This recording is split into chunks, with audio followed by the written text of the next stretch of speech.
Don't underestimate the power of wanting to prove people wrong. I like the underdog mentality where people kind of like are betting against you. That makes me work harder. That makes me want to do better. That makes me want to either prove people wrong or make people proud. The fact that I had a crew of friends that when I told them the idea of this is what I want to do, are you with me? For the most part, most of them were like, yes, we believe in it. That is all I needed. They're the foundation. They are the belief system. The reason why entrepreneurs, or if you're a creative and you do something and it ends up not working, is not because of lack of resources, not because of lack of skills, not because of anything other than your effort and the creativity that you had. There's a verse in the Bible that says, day and night continue to plant seeds because you don't know which one is gonna come to life. To me, it's crucial that you stay authentically who you are. I want DJ EFN to be the same DJ EFN, a friend of mine that I've met before I was DJ EFN knew. You know, I circle back with the people that I work with on those podcasts and say, okay, how do we feel about this? Do we want to continue to do it? And if we do, why do we want to do it? Like, what's the point of doing this? Time is money. We're family men now. Like, we can't just be wasting our time doing something just for the heck of it. And then it boils down to...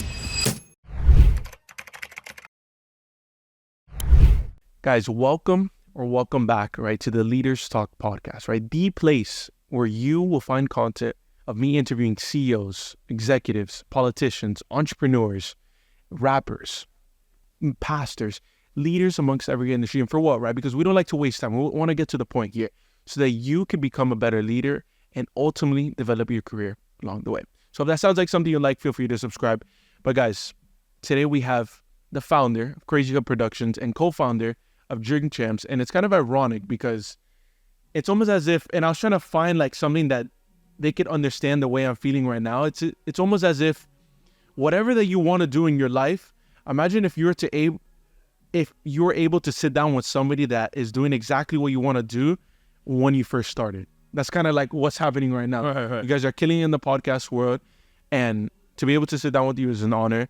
But guys, DJ EFN, appreciate you. It's a pleasure. Seriously. Thanks for having me, bro. Thanks for coming through. No. Thank you. Sorry for the background noise. We're having a little event here. I think it adds how do you say it? Like ambiance? Ambiance? Maybe it's one way of saying it. Yeah. It gives the audience a little bit of like a more... Right. They're in the moment. But I really like the office. So I was just looking like... I was setting up, but I really like the audio again. So... Like I told you, usually before I interview someone, like I really try to like go in. I try to like figure out who they are, right? And not go in like, hey, what's your story? Where'd you come from? Like I don't want to start off like that. So I want to know who you are before I started.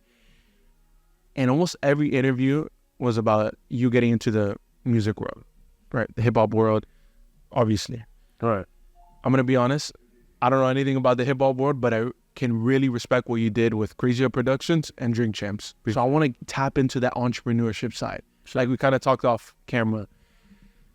I heard a story that when you were in high school, that your teachers pretty much, they thought you were going to prison or you're going to be dead, something like that. Yeah, that was like the ongoing joke with some of the teachers. They would tell me, you're gonna end up in the wrong place for sure. I'm gonna be honest. I grew up, my family was good. I went to a private school, but I still have a hustle. But I want to know, like, what's the difference? Like, do you have an extra chip on your shoulder that, like, damn, like, you know, these teachers are betting on me to end up in two ways? Like, what's that chip on your shoulder? Nah, I mean, to me, I kind of laughed at it more than anything, because I also had some good teachers and teachers that I connected with. And so I really just didn't take it serious. Like, I just laughed it off. You know, sometimes I'll be like, they didn't know what the hell I was talking about. But, you know, it bothered me maybe a little bit. But really, I kind of laughed it off. It was kind of like a joke. Like, okay. And the thing is, I could understand it from their perspective. You know, I will, you know, young men. And I was, me and my friends, it's still Crazy Hood, still together.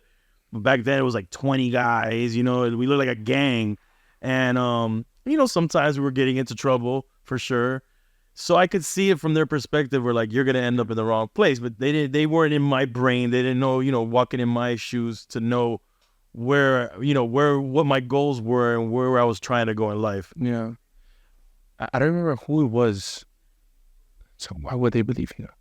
Oh, it was Todd Napoli. He runs like a capital management group that he invests into like commercial real estate. But he was talking about similar, like growing up, or he had a job and then he switched over and people were like, yo, what are you going to do? Like, how can you do that? And I said, like, why would people believe in you? Like, what? There's nothing to believe in, like, when you first start. So it's like, you can't take it personal. I think that's a bigger lesson too, because a lot of times, and you can correct me if I'm wrong, but at least when I started the podcast, when I started the marketing agency, it almost feels like you look for someone to believe in you. Look, mom, dad, look, I have an idea, believe in me. Like, you really won't find that belief anywhere else but in you. I think that's the biggest thing. I mean, listen, don't underestimate the power of wanting to prove people wrong. And because if you have a bunch of people in your corner from the beginning, that could derail you. That could be just as intimidating, because now you could potentially let down a bunch of people. I like the underdog mentality where people kind of like are betting against you. That makes me work harder. That makes me want to do better. That makes me want to either prove people wrong or make people proud. Even the ones that don't truly believe. Yeah. Because they're just like, you really, like, especially like if you go back to my story in the music side and hip hop specific, a lot of people around me were like, you're in Kendall, you're this Cuban kid from Kendall. You don't really have any connections to the industry, to the music industry, and to the hip hop industry. So it doesn't make sense that you would pick this to try to make it as a career. And it didn't. Like, I had no connections, had no money to start anything. Yeah. I just had like this idea and this mission statement to go with my idea. And so I mean, I used like that whole idea of like trying to prove people wrong was kind of like a thing, that drive, That's interesting. I think it could be vice versa. Like, I think it depends on who you are, but ultimately, not everybody's going to believe in you, and it's very straightforward. Like, I think the blueprint for entrepreneurship, for success, for anything, like studying other people and hearing other people's stories, is simply the amount of belief that you have in yourself, and then faith without works is dead. For sure. Well, let me go back a little bit, because I'm not totally being honest, because the fact that I had a crew of friends, and that when I told them the idea of this is what I want to do, are you with me? And that they, for the most part, most of them were like, yes, we believe in it. That is all I needed. That's why my group of friends and my crew who are part of my company, either legitimately a part of it or just affiliated, are so crucial, so key to the success of what I do, because they're the foundation. They are the belief system. As long as they believed, and we're all very like-minded, then I felt invincible in that sense. So I, it's like I didn't care about the outside. It was more about the core believing. I think that's another lesson in itself, because obviously you hear so much stuff talking about like your network is your net worth and all this different stuff. But I also think it's very crucial in those earlier years of when you have a vision, you say you're going to go all in on the vision, you say you're going to do something, the people that you keep around you. Right. Because I think if you keep hearing from your mom, your dad, your friends, your uncle, the teacher, whatever, you keep hearing the voice of like, damn, bro, you're really not going to make it. That's far-fetched. Like, what do you know about hip-hop? What do you know about podcasting? Like, it starts to seep in. And those people care about you. They're not saying that to negate you. Yeah. My mom was just like worried, like just go to college and get a good job and be stable. Yeah. They're just the people that care about you are the ones that are not going to believe in like that entrepreneurial spirit and that independent spirit of trying to, when you have these grand ideas, they're not going to see that, but only it's because they care about you. They want to make sure you're stable and that you're just going to have this stable, easy life. That's what every parent or, or family member would want for you. So yeah, that's the thing. So you got to understand those things. Yeah. You really just got to understand those things and kind of like, just, and when it goes back to what you said, believe in yourself. Yeah. Totally believe in yourself. That's interesting that you say that. Like, I haven't heard like a lot of people say that, because I think what happens a lot, especially for people that are young, I think people that are my age, 20, when you first start off anything, you take it super personal, like, oh my gosh, they don't believe in me, like whatever it may be. But it's interesting that you say that the people that do care for you are the ones that are going to tell you, hey, like, be careful with that. Like, there's nothing guaranteed in that direction. Yeah. But going forward a little bit, there was a situation that you explained that I found super interesting, that when you first started Crazy Hood Productions, you guys had a warehouse party somewhere nearby here, right? 2 blocks down the street. Yeah, I didn't know the direction. I think the podcast that you did, one of the podcasts was like in that scenery down there with the Monster, the Drink Champs. Right. I think so. But you were talking, I think it was that you were talking about, that you did a crazy event there, and then from there people were like, "What's Crazy Hood? What's this? What's this?" Yeah. What did that initial, like, almost like not kickstart, but like, did that initial success make you believe in yourself even more? Well, if I don't know if you heard that whole story, we had a shootout at. Yeah, I heard that somebody got injured. Yeah. Yeah. So. But you said that then your name was buzzing, and people were like, like, you know, that's right. Yeah. So that we became infamous, you know, and so it did propel the brand, like, to the local hip hop scene, which at the time was very easy to get it, you know, throughout the whole city. And so, it was. Look, this is the thing. I had the brand, the mission statement, the idea, but no means and no real path to get anywhere. Didn't really know what we were going to do. So it was all step by step. So I said, okay, I got the brand. I know what we want to do as a brand. We want to contribute to the local hip hop scene. We want to be a part of the local hip hop scene. So, okay, what do? I'm not a DJ yet. I don't have turntables. I didn't have money for turntables. Nobody in my crew were rappers yet. What do we do, guys? And so at that time, hip hop parties and clubs were very scarce. So if you could do a hip hop party or an event, everybody in the scene from around the city and even in going into Broward would come to the event if they heard about it. Yeah. And it was through word of mouth and flyers back then. And so we said, well, you know, let's do it. And I mean, you heard some of the story. You know, it was a car body shop that my friend's father owned, cleaned it up. The father didn't even know about it. We got some DJs. And yeah, we threw this event and everybody from around the city came to it. Like it really was a big deal. Then we had the unfortunate, you know, incident, but that unfortunate incident actually, you know, luckily no one died, but it propelled the name even further. Yeah. And it kind of like, put like the battery in our back. So, okay, what do we do next? Yeah. You know? I think most, I want to say entrepreneurs, people, you know what, there's somebody, actually, I'm going to refer to this because you refer to it a lot in almost all your interviews, are creatives. Mm-hmm. And I think that's a better way of saying, because entrepreneurship, I think, has diluted creatives, because you're creative in whatever you do. Right. Whether that's business, whether that's record label, whether that's podcasting, you're creative and you got to be creative. Exactly. Right. And I think tapping, actually, I want to pin that, tapping into your creative side to it. Right. But oh my God, I lost my thought. You see, this is what happens. Sometimes I like try to pin a thought and then I lose my thought. But I lost my thought. Does this ever happen on your? All the time. I lose my train of thought all the time. I think this happened once. Oh, you know what I was going to say? This is what I was going to say. That I think most creatives, entrepreneurs, whatever you want to call it, have that initial success. And that is usually the eye-opener of like, this can really be done. And I kind of had that experience, like I told you off camera, that the first shoe in the box that I sent, Mayor of Miami. Like, yo, what? Shit works. I'm going to keep sending it. It's easy. The podcasting game is easy. I'm just going to keep sending this, repeat it, rinse and repeat. That was November. I kept sending shoes, probably like 20, 30 a week. Bro, I don't think till February I got a response. And I was like, damn. And I think that goes back to like your expectations. I think expectations is a big part of whether a vision that you have, a business that you're trying to build, having the expectations. And you go back a lot to the mission statement. But what were your expectations? Because I know you said out of high school, like, when you started it, you kind of just got into this industry because you liked it. You liked hip-hop, you liked the world. You was like, oh, this is a perfect opportunity. There's still room for me to get in. Yeah. But was your expectations to become like who you are today, become that DJ, to get the podcast? I mean, I can't say that I foresaw doing a podcast that would be a cornerstone in hip-hop and in the entertainment industry at large, right, and be a global brand. I can't say I foresaw that.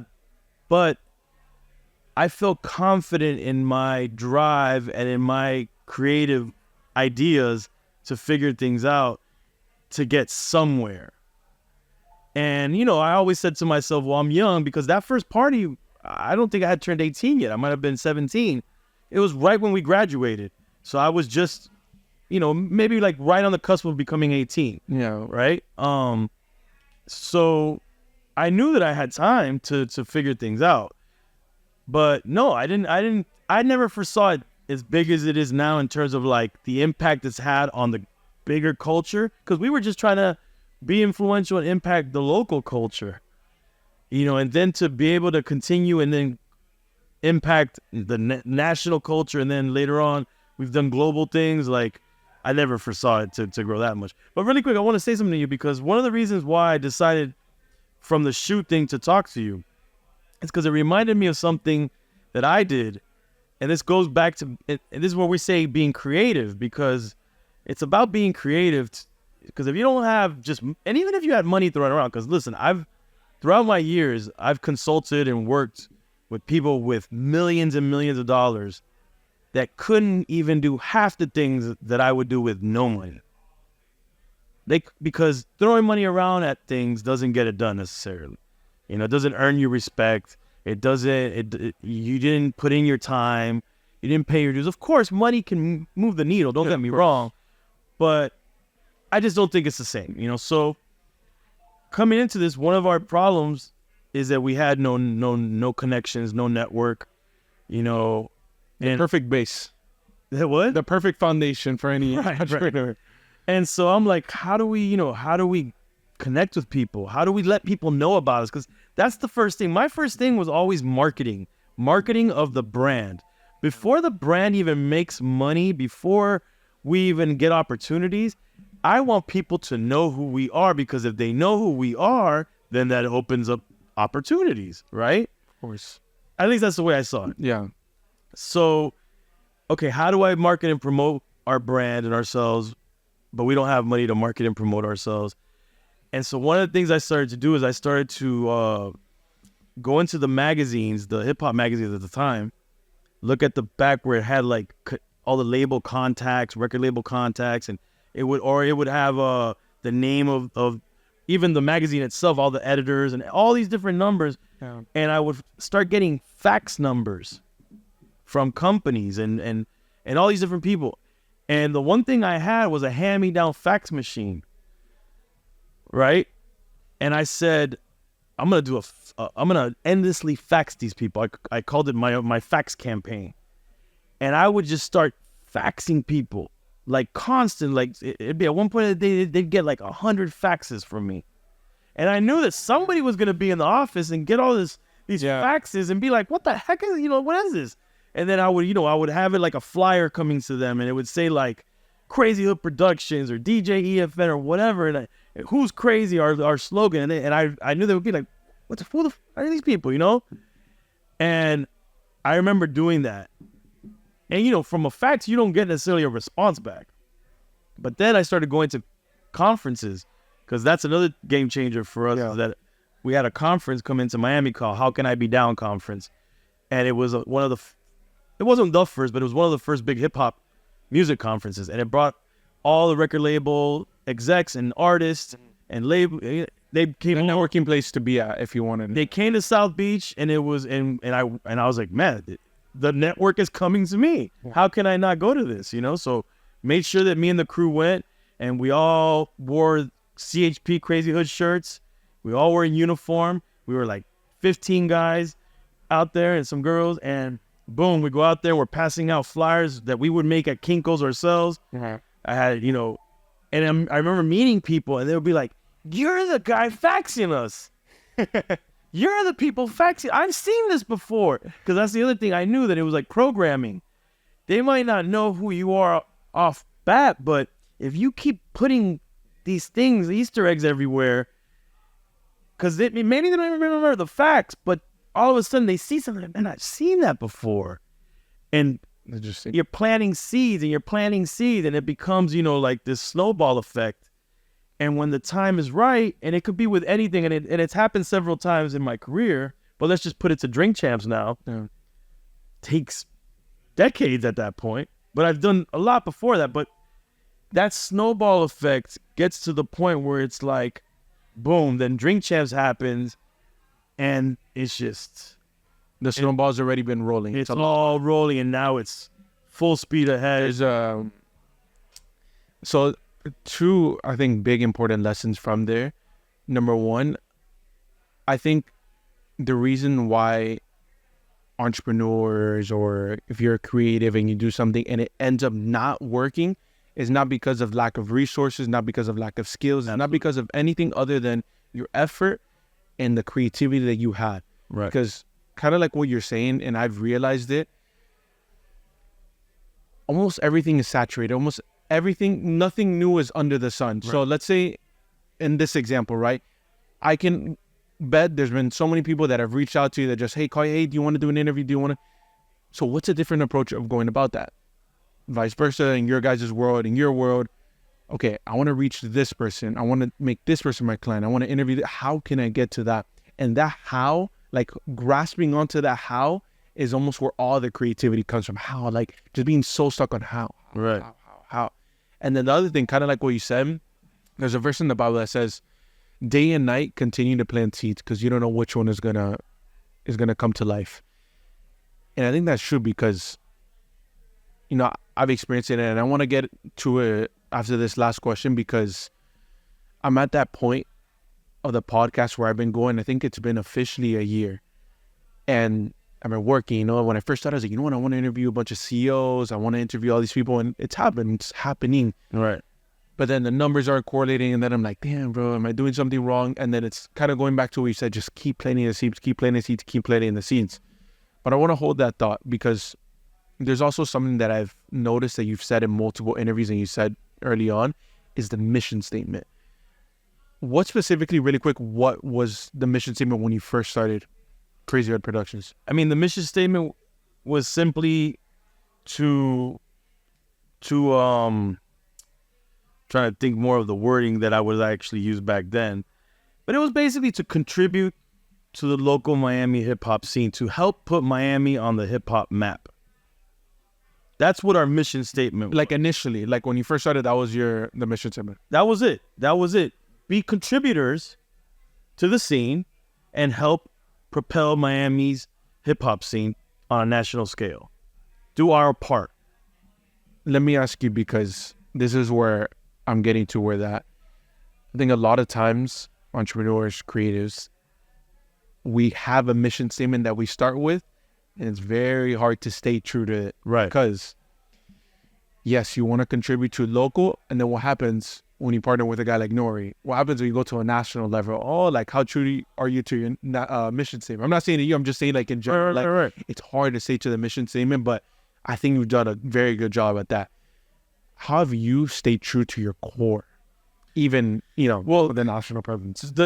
And then when you were talking before, I was thinking about it. To me, it's crucial that you stay authentically who you are. Don't waver in who you truly are, because what happens is a lot of times, especially in the entertainment industry, people, they become something else.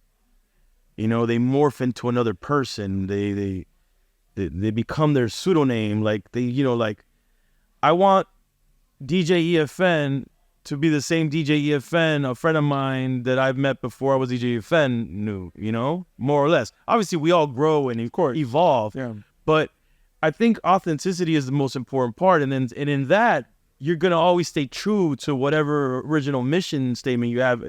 In terms of like, I mean, obviously it changed for people, but it was easy for me to stick to the mission statement because, and Nori actually makes joke of it a lot in the podcast because he's like, this guy, like, he's so stubborn about like wanting to rep Miami. I even get flack from listeners because there's a lot of listeners that are not from Miami. They're like, we're sick of you talking about Miami. We're sick of you always repping Miami. We're sick of you always saying you're Cuban. Like, you know, I'm sticking to who I am, and I'm always going to promote that, and I'm always going to promote the mission statement. And I'm proud of that I'm in a platform. I've helped create a platform that I can magnify this mission statement to the world. You know what I'm saying? Yeah. It's there's nothing more that makes me proud to tell people, hey man, we created this platform that a lot of people, even to this day, think it's in New York still. it was Yeah, I heard that. I was listening to an interview here. I don't know how. yeah. People think it was birthed in Kendall specifically. I love how you mentioned a lot of interviews. You mentioned Kendall. Yeah, because when we started, Kendall was like the laughing stock of like, especially like within the hip hop community. Yeah. They're like the Kendall guys. But I mean, at the time, to be honest with you, a lot of hip hop stuff in Miami, a lot of people were from Kendall, but they didn't want to say they're from Kendall. Yeah. I don't know why. I don't care. Like, again, it goes back to authenticity. Like, if anything, this is what I loved about hip hop at the time, and what made me love hip hop. Hip hop was about being yourself, about being authentic. Yeah. And so I was like, we're from Kendall, guys. Like, we can't. What if we lie and say we're from somewhere else? Like, like, no. So I'm losing my train of thought. But basically, when you stay authentic to yourself, it's hard to mess up. It's hard to mess up your like your I want to say mission statement, but like kind of like it's hard to mess up in terms of like people can't say you're fake. They can't because the minute that they say, man, this guy's not who he says he is, that means that everything you've done can be negated and everything falls apart like a deck of cards, or like dominoes. That's the way I look at it. So it's like, look, I'm going to be authentically who I am because that's the easier path for everybody. If they would just stay authentic to themselves, doesn't mean you have to be all like people are like, oh, I don't want to be humble. That's up to you. I mean, I do believe in humility. Yeah. Because life has a way to humble you. You know what I'm saying? So stay humble. But I think being authentic, it just helps in what you're doing and your vision and moving you forward. That's just at least my experience. No, and I like that. And there was something kind of related to that, talking about the money side of it, that ultimately money and fame, anything, it doesn't change a person. It just magnifies, amplifies. I believe who that they are. And it's interesting that you say that, because I think if you're authentic when you don't have money, and you mentioned that in the podcast, if you're authentic when you don't have money, if you believe in yourself when you don't have money, if you are true to the people around you when you don't have money, when you have money, when you have the fame, when you have success, everything else, you're going to stay consistent. You're going to be authentic. People can't call you out and say, hey, by the way, what happened 6 months ago when you're this person before all this? And I think that's really important that you say that. Now, I'm going to be a little bit biased, but I really want to talk about Drink Champs because, sure, like I said, it really is respectable. And I think a lot of people will say like, oh, what's respectable is the names that you've gotten on. The names that you got on, oh my gosh, that's crazy. The amount of listeners. I think that's a byproduct. But what's more respectable is that 9 years. Right. That's crazy. Like, I'm in year 1. In like 9 years, that's crazy. Like, to me, that's... I would like to put up a poll of like the average years and lifespan of a podcast. I don't think many are around that 8-year, 9-year, 7-year mark. So it's really maybe Joe Rogan for sure. He's a monster, of course. But I could tell you in the hip hop space specifically, I don't think there's anybody that's been consistently 8 going into 9 years like us. There's podcasters that have podcasts on and off and been successful, but not consistent. And that's the biggest key. Yeah. And we talked a lot about it off camera, and I won't talk about it now, but that consistency factor. I personally, knowing the grind, knowing the struggle, knowing the pain, knowing the late nights, I could feel it. I'm like, damn, bro, that's respectable. Like the names, obviously, it's a byproduct of the work, but work is what is like incredible. And I specifically saw a clip of Nori that he said, I don't remember who it was on. I don't think it panned to the guest, but he looked at you and he was like, that's a real friend. He's the one who helped me when nobody else wanted to help me. He's the one who believed in me when everybody else said this crazy, when this was falling off, when everything, he's the one who stuck to it. Uh-huh. I want to ask you, what did you see? Like, what did you believe in that you were like, you know what, let's keep going with it. It's going to pop off. Like, so, I mean, there's layers to that. The specific with Nori is he was one of the first national hip hop artists that I came up in Miami as a mixtape DJ. That's what I was known for. And I found my lane where I could nobody was really doing that as much. And so Nori was one of the first national artists to start jumping on my mixtapes. Because back then, getting a freestyle from an artist was a big deal, especially a national artist. So to have these New York national artists, which at the time, the mecca of hip hop, the industry, everything's in New York. So the majority of the artists are New York, LA, or Atlanta. Having him jump on my mixtapes, and then he started doing it consistently was a big, big deal. And it was a game changer for me, which helped me draw in more artists to be on my mixtapes, which drastically like amplified everything we were doing. My name, DJ EFN, Crazy, everything. And I remember saying to myself, I want to be able to pay him back one day. I don't have money to pay him because he was doing so much shit for me that I couldn't pay him for any of this stuff because that's how much he was doing. Like, I didn't have the money for the first, like if he would have charged me for the first freestyle, it wouldn't have happened. You know, there's not money like that to go for a freestyle. So I was always like, man, I want to really return the favor to this guy. And I got the opportunity. And the opportunity was that his career was in a different place after he did his reggaeton album. Yeah. He moved to Miami. And I had my studio in Kendall here. And I was like, look, man, whatever you need from me. And he knew every time he came to Miami, like we were there for him for whatever he needed. I go, look, you could use my studio. Like, I'm here. Let's do it. And he told me, he's like, look, I just did the reggaeton stuff, which was groundbreaking, but the English hip-hop market turned their back on him. And so he's like, look, bring me back to hip-hop. Because he knew I was this diehard hip-hop head. Yeah. I wasn't even into reggaeton, none of that stuff. When he told me, I heard that you weren't a big fan when I wasn't originally. No, and I had friends in that industry, but I just didn't see that vision for, like, I just didn't see it. So it's crazy to, like for me, it's crazy to hear you say that because now when you see it's like, for me, like all my life I've been listening to reggaeton, but for you, like you at the birth of it, like, bro, this isn't going to go. I mean, I went to Puerto Rico before it even was coming here, and I was in the mecca of it with producers and artists, and they were telling me this is going to be big in the States. I was like, no way, dude. This is like 2000, the year 2000, I was in Puerto Rico. But that's a whole other podcast that we could get into. Because, and I definitely have more respect for it now. I definitely respect it now. 100%. But back then, for what Latinos were trying to do in hip hop and the respect we were trying to make sure we gained and maintained, I wasn't feeling it. Right? That's crazy. For that reason. That's the simplest way of me saying why at the time. Yeah. So anyways, fast forward, he does it. It revolutionizes reggaeton for the United States, for the mainland, and the English market. Like, it introduced it, and he did a lot, but the English market turned their back on him. So he moves to Miami, and he says, bring me back to hip-hop. And I'm like, this is my opportunity to give back to this dude for everything he's done for me. So it's like, bro, my studio is your studio. He was in there almost every day. He ended up moving into the hammocks here in Kendall, which is an area in Kendall. Yeah. Which, you know, for someone like Nori's stature to come and like move to the hammocks just to be close to my studio is crazy. Yeah. You know, people would see him around Kendall and he was, and we would just work. And in that time frame, you know, I'm thinking, okay, I'm returning the favor.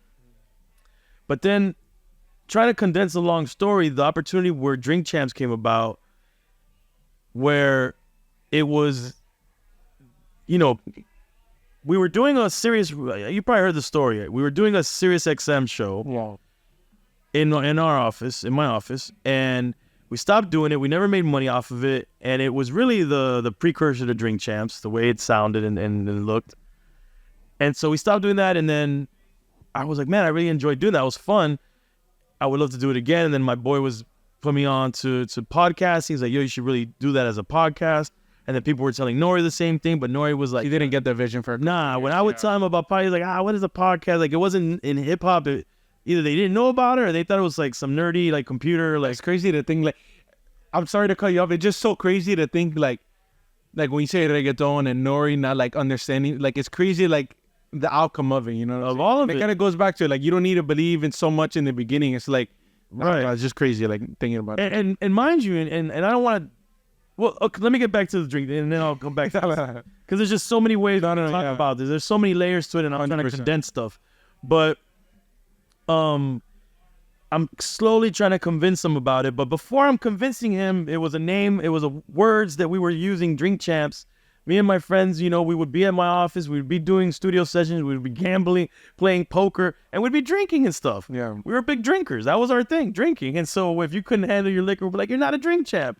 And I'm like, I love the way that sounds, man. Let me see if there's a .com. Oh, man, nobody has a .com. Yeah. I got drink champ and I got drink champs, the plural, you know, and then I got the Twitter handle and I got the IG handle. I'm like, I don't know what this is going to be. It could be a bar one day that we could open, or a line of clothing. This drink champs. I don't know. But then when the podcasting thing kept drilling that, I'm like, oh, that could be a cool name for the podcast. Right. And then I had a friend of mine who's a legend from Miami as well and did stuff for Eminem, artwork for Eminem. I said, hey, man, can you create a logo for this? And he creates what I think now is one of the in the top, one of the most iconic logos, you know, at least in hip hop. And so all that, and then still Nori's not convinced. A lot of things happen where like people are trying to like amp him on his end, do that as a podcast, people on my end. I'm getting him there slowly. He does a podcast with some guy, an interview like I'm doing with you. Yeah. And the guy that was interviewing him was like a street dude, and he kind of saw himself in that guy. He's like, oh, if this guy, maybe it's not some nerdy thing, you know? And so he kind of came back and like, yo, I think maybe I might be down to do it. And I was already doing internet radio at my other. Now I had an office in downtown Miami at the Viscane building in an apartment that I made an office. And I'm doing this show called OG Radio on a platform called Dash Radio, right? So I had the whole setup in this studio. And so I tell my friend who was always pitching podcasts, he's like, yo, I got a deal with CBS Radio. Would you want me to make an introduction? I tell Nori, he says, that sounds pretty big, right? CBS Radio. They say, hey, we need you to submit some pilot episodes. Yeah. We do Kenny Anderson, a basketball player from Nori's neighborhood, and then Fat Joe the next day. We submit it. They love it. They think it's amazing. That's a crazy. And again, I'm first two guests. I was condensing a lot of stuff, and so they hear it. They're like, "Wow, this is amazing." They offer us a deal, and so now for me, like again, it hasn't really blown up yet, but for me, all the experience I had gained up to that point, and all the network I have, I'm putting it all into this. And then on top of that, Nori's a legend in hip hop already. But the thing is that the way you got to look at it is that maybe now it looks like, oh, this is going to be successful. But in that time period, people were considering Nori on his downtrend of his career. Like he's a has-been rapper. And I don't want to say it dissing him, but no, say it. I think he would say like people were not as receptive to him anymore. You know, his music wasn't doing the same, you know, like, so maybe he was, and then me that, you know, like to the bigger, like in Miami, I was known. But to the national audience, I'm like this Cuban guy from Miami, like who the hell's this guy with Nori? You know, like you know, and then we're like older dudes, you know, like I'm here with like rocking my at the time was Salt and Pepper, like I didn't care, like you know, I didn't care about my white beard because again, I felt like to me that was authentic to me. Like we're all gonna age, bro. Like what the fuck, you know? So, but so really a lot was stacked against us, but I really felt like, listen. I think this brand is solid. You know, if we present this brand, I think the content is solid. I think this is content that has like, it's unlike anything else out there. Like people are going to hear these unpolished conversations, which is what we wanted. We wanted the people to get conversations that we were having in the studio or backstage, you know, over some drinks, and hence the name Drink Champs. And so the first episode drops and it's lightning in a bottle. It exceeds. It was such a big hit that CBS Radio didn't know how to monetize it because they're using their regular terrestrial radio advertising team to try to monetize podcasting. Yeah, they didn't really know it, and so they couldn't match up our numbers with advertisers because we were so new and so like out the box. It was so big they didn't know how to monetize. Yeah, but on top of that, the advertisers are like, "What is that?" You know, like, and there's no track record there. Like, I can't pay what this is. You know, what the numbers asked for. Yeah. So it took 6 months for us to get a paycheck. And so we were self-funding for 6 months while it's the #1 music podcast. And I say all that to say that one of the biggest drives in all of that for me is that I just wanted to return the favor to Nori. That's a great, you know. And I feel now like in that sense, I returned the favor to Nori. In terms of like, not to say that without me, he could never do a podcast. I'm not saying that. I'm just saying I know my part in this. And in terms of Drink Champs specific, had he done a Nori podcast, it probably would have been successful as well. But I felt like in terms of what I brought to the table and my part of the work, I returned the favor to everything that I felt that he helped me with. It was full circle.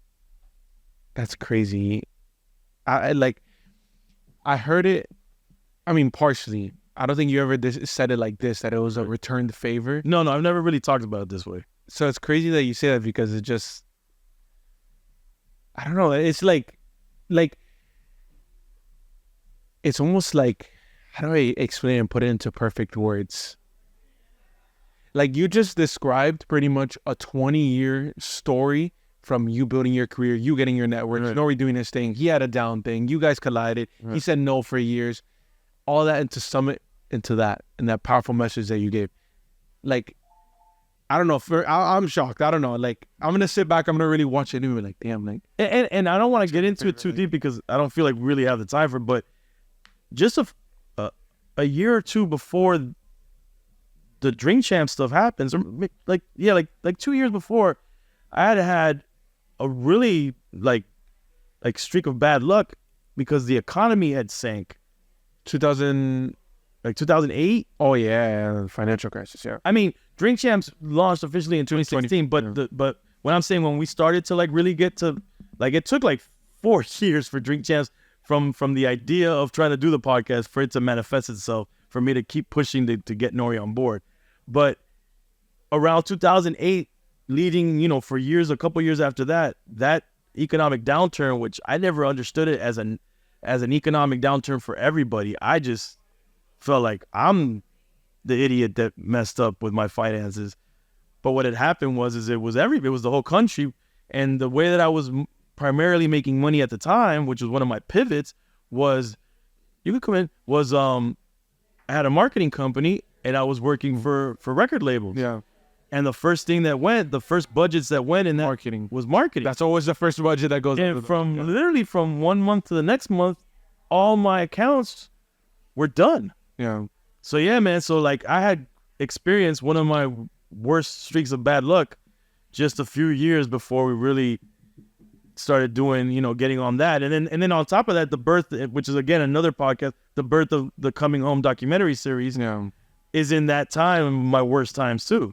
That's crazy. Well, I know your time is limited, but I think there's a lot of stuff that you can go into just on that, because I think that in itself is like a 20-year, 30-year story that you can unpack in so many different ways. But that leads me to kind of a quote that I'm remembering. I don't remember who exactly said it, but the dreams, your vision, your whatever it is that you want to achieve isn't that far away. It's only far if you think it's far. When you start to operate like, hold up, it's one person away, right, one interview away, one short form content, one relationship, one whatever away, you start to operate like, damn, maybe it's a lot closer than it really seems. And that leads me to, I think, the most curious question that I can ask you, maybe the most basic, I don't know. But I'm at this point of my career, kind of like I told you, like, got in a couple good interviews. Definitely people that at my age, I don't think a lot of 18-year-olds are interviewing some of these CEOs, people like yourself.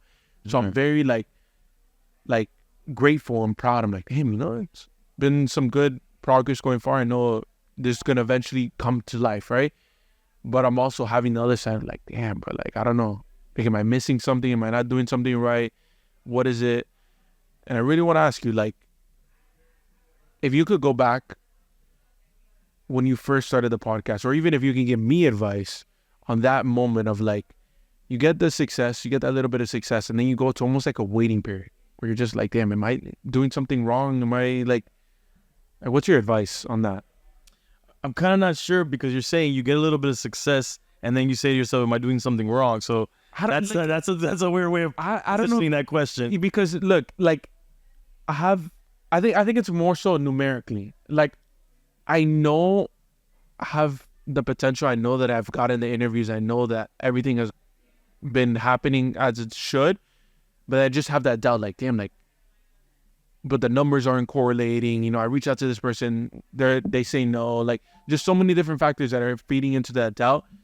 And I think it's more of just a personal question. Like I don't know what your advice would be. Okay, so the way that I would approach that, and look, you see Drink Champs right now and it's successful, and I have other podcasts that I produce and work with that aren't successful, right? That aren't having the same lightning in a bottle effect that Drink Champs had. Yeah.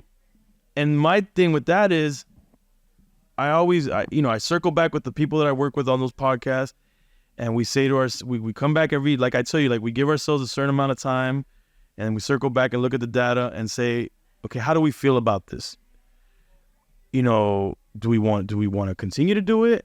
And if we do, why do we want to do it? Like, what's the point of doing this if it doesn't, it's time is money. We're family men now. Like, we can't just be wasting our time doing something just for the heck of it. And then it boils down to, is it like what you're doing? Does it fulfill you in some kind of way? It doesn't have to be monetarily. And the thing is that this is the advantage youth has. Right now, you have the advantage of being able to do a lot of things where it doesn't have to monetarily feed you because you're young. Like, you can, whether it's family helps or you could just live off of very little means because you're a younger person, you're single, whatever. Take the opportunity and that flexibility in your life to figure these things out and work on something, not solely hoping that it makes you money. Because I always feel like anybody that gets into anything, well, that's probably stupid to say, but at least in the creative space, right? If you get into the creative space, automatically saying this is just for a money play, you lost there already. Yeah. Because to me, a creative has to tap into some like inner like energy, like authenticity, like there has to be a bigger why, a bigger purpose. Yeah, like you have to tap into something that really drives your passion for it. It has to be passion. And without that passion, then to me you're failing already. Like it's like robotic. And so I would just say, look, man, set out goals for yourself. Do vision boards.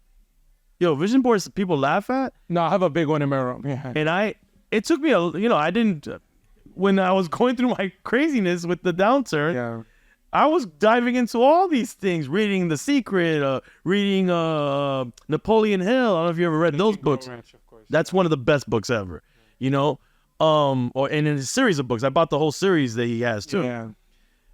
You tap into all this, but ultimately at the end of the day, none of that stuff works, if you're not going to apply some of it, but apply it in a way that works for your life. And I'm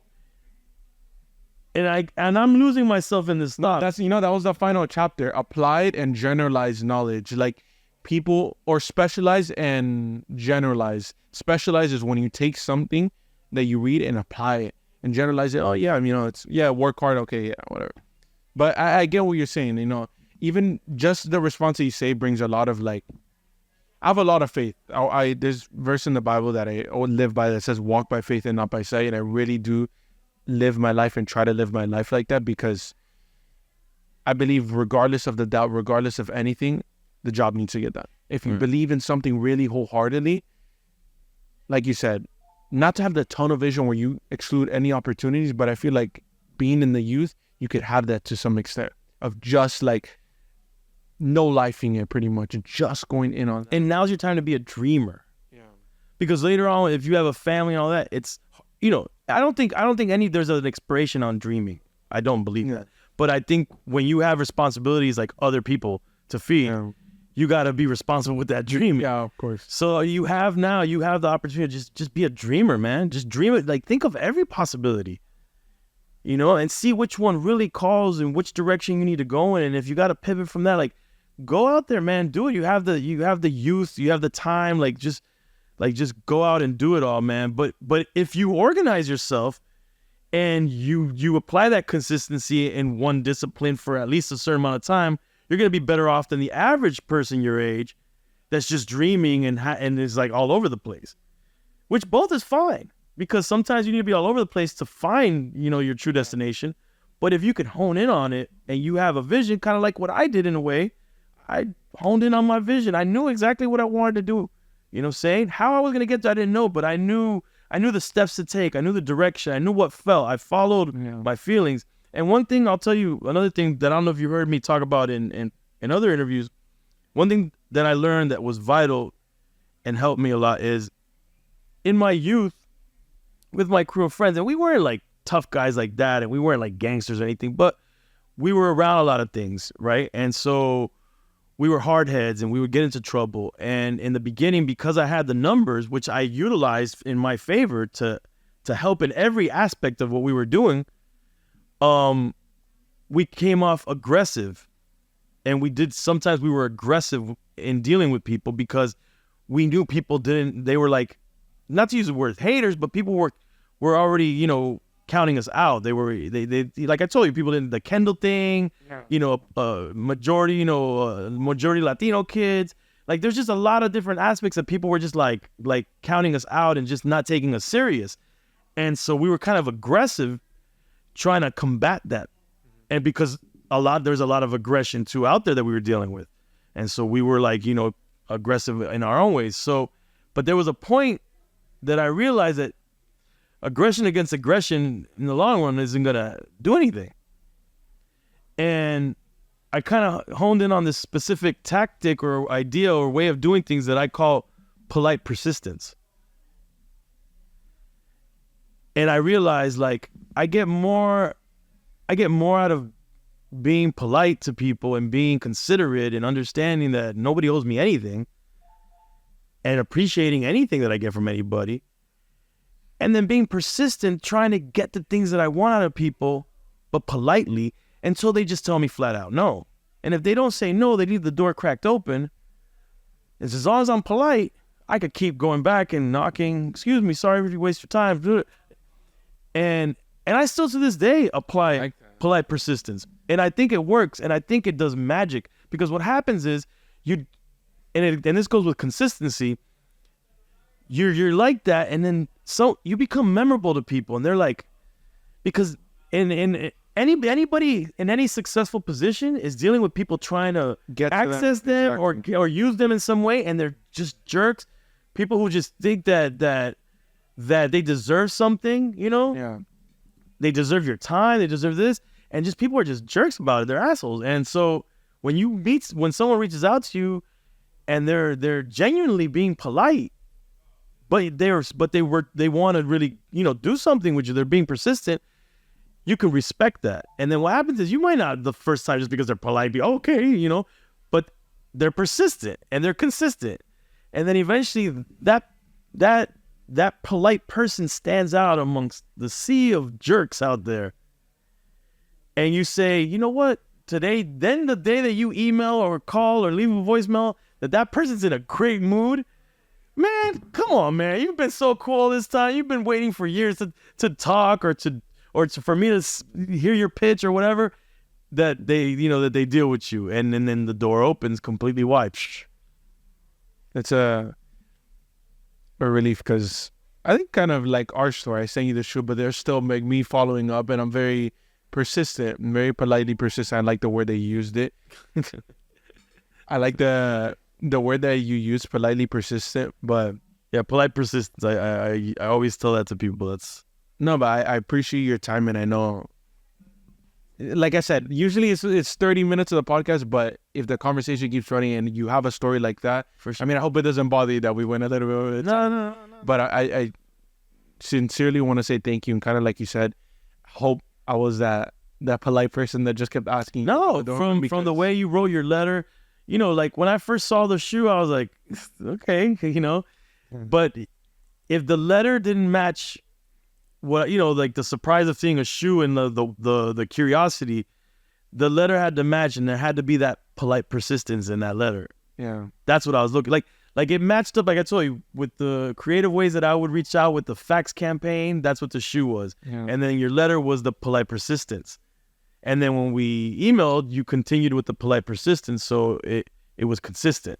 And then I was like, cool, let's make sure we knock this out for dude, I appreciate that. And I hope you guys really did learn a lot. I learned a lot. Like always, guys, I think the big takeaways from sharing your story, and I don't think you ever shared this side of like your entrepreneurship. Like obviously you went in on it, but most of the interviews that I did were really heavily into your music side of it, obviously. Yeah. So, but it's interesting to hear all these stories that kind of giving that favor back to Nori, and you talking about the people believing in yourself, and then also that thing that you said that sometimes people that care for you are the ones that are going to tell you should not do that, and that's completely normal. Right. I think that maybe I have a feeling that's going to be a lot of relief for some people out there to not take it so personal, right?